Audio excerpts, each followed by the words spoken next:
Ya, itu galaksi Bima Sakti.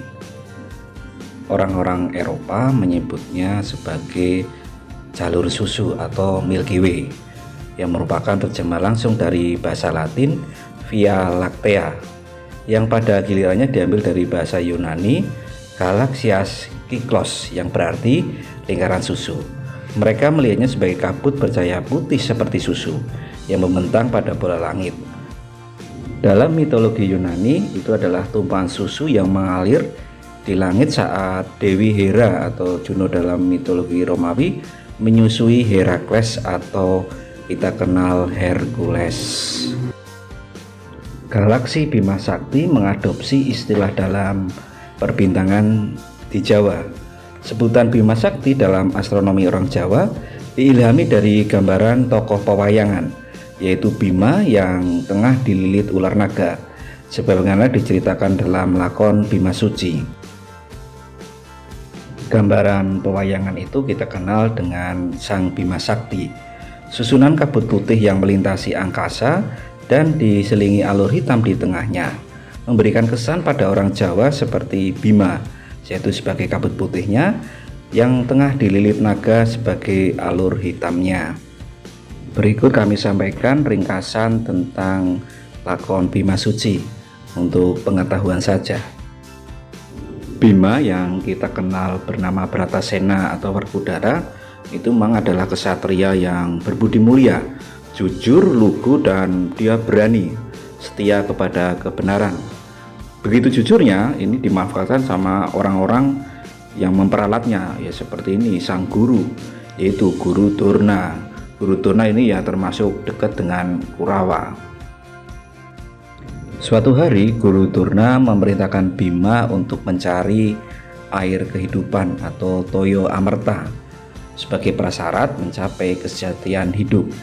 Air ini dianggap tersimpan di bawah kayu gung susuing angin atau pohon besar tempat bersarangnya angin di belantara pegunungan Raksa Muka. Karena dia itu taat pada guru, sekaligus karena keluguannya dan dia percaya pada Guru Durna, Bima bersedia menjalankan perintah tersebut. Padahal maksud Durna ya hanya ingin mencelakakan sang Bima. Gunung Raksamuka adalah tempat yang sangat wingit alias sangat berbahaya.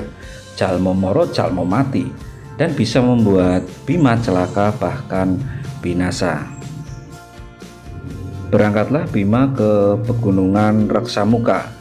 Sesampai di belantara pegunungan Raksamuka, ternyata Bima tidak menemukan benda yang disebutkan gurunya Guru Durna. Malah sebaliknya ia bertemu dengan raksasa kembar yang hampir saja membunuhnya. Ketika keduanya berubah wujud, ternyata adalah dewa-dewa yang memberitahukan Bima bahwa air kehidupan atau Toya Amerta tidak terdapat di tempat itu. Maka pulanglah Bima ke Guru Durna. Bima pun menemui gurunya Durna untuk minta tambahan keterangan.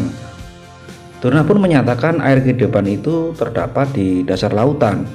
Bima pun kontan langsung pamit pada ibu dan saudara-saudaranya Pandawa untuk mengemban tugas dari gurunya untuk mencari Toyo Amerta. Meskipun saudara dan ibunya menahan supaya jangan berangkat, Bima tetap berangkat karena ini perintah dari gurunya, yaitu Guru Durna. Ketika sampai laut, Bima langsung masuk ke dalam lautan. Di dalam laut, Bima diserang oleh seekor ular besar yang hampir membunuhnya. Tapi dengan kekuatan buku pancanakanya, dia dapat membunuh ular tersebut.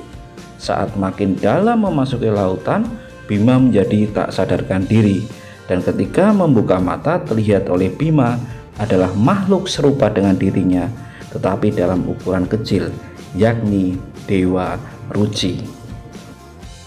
Lakon Bima sedang membunuh ular tersebut ini yang menginspirasi disebut Galaksi Bima Sakti oleh masyarakat Indonesia. Dewa Ruci meminta Bima untuk masuk ke dalam badannya melalui telinga kirinya. Apa mungkin ya badannya Bima yang besar masuk ke telinga kecil seorang Dewa Ruci yang sangat kecil juga. Tapi ternyata Bima dapat masuk ke dalam tubuh Dewa Ruci, dan di sana dia menemukan dirinya berada di suatu dunia yang sangat mengagumkan, damai sekaligus indah. Di tempat ini Bima merasa sangat nyaman dan berharap bisa tetap tinggal di tempat tersebut. Dewa Ruci lalu menjelaskan makna dari apa yang dilihatnya dari tempat ini dan makna dari kehidupan. Menjawab keinginan Bima untuk tinggal di sana, Dewa Ruci mengatakan ia boleh tinggal di sana setelah kematiannya. Tapi untuk saat ini ya, Bima harus kembali ke bumi bersama dengan saudara Pandawa melaksanakan kewajiban sebagai kesatria. Bima pun patuh pada Dewa Ruci dan kembali ke dunia nyata untuk melanjutkan perlawanannya, memerangi kejahatan dan membela saudara Pandawa melawan Kurawa.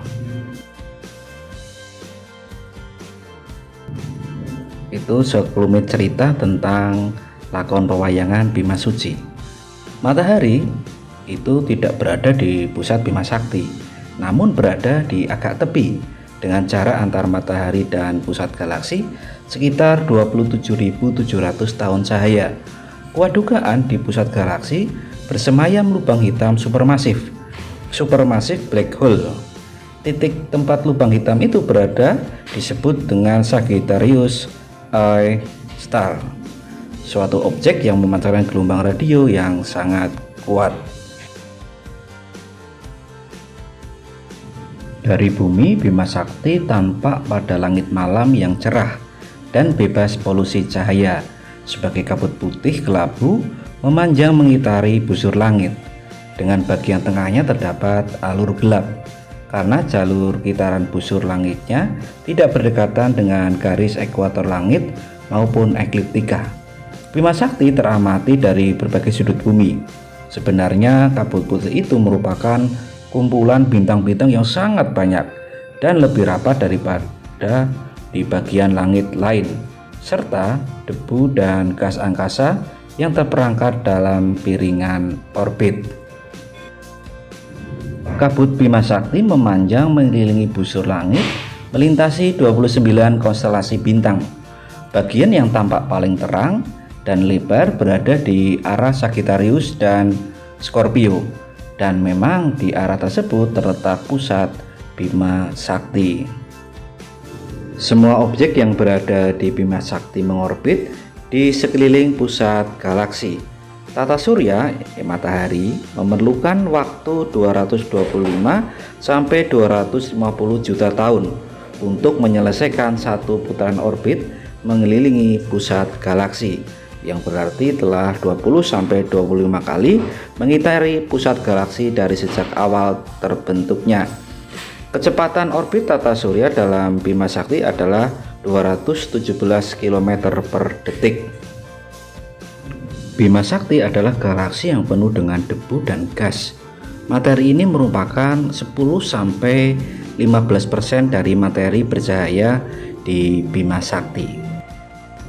Dengan diameter yang sangat besar, galaksi Bima Sakti memiliki tonjolan pusat yang diameternya mencapai 12.000 tahun cahaya. Faktanya, galaksi Bima Sakti terbentuk melengkung. Oleh para astronom, bentuknya yang bengkok dikaitkan dengan dua galaksi tetangga, yaitu Magellan Besar dan Kecil. Para ilmuwan percaya bahwa 90% dari galaksi Bima Sakti terdiri dari materi gelap yang memberikan halo misterius.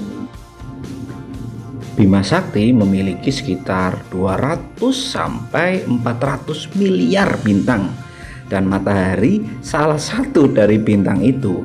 Namun yang paling banyak yang dapat kita lihat dari dunia ya sekitar 2.500 bintang. Galaksi Bima Sakti menjadi ukuran dan bentuknya seperti saat ini dengan memakan galaksi lain, dan masih melakukannya hingga sekarang. Kanibal juga ya.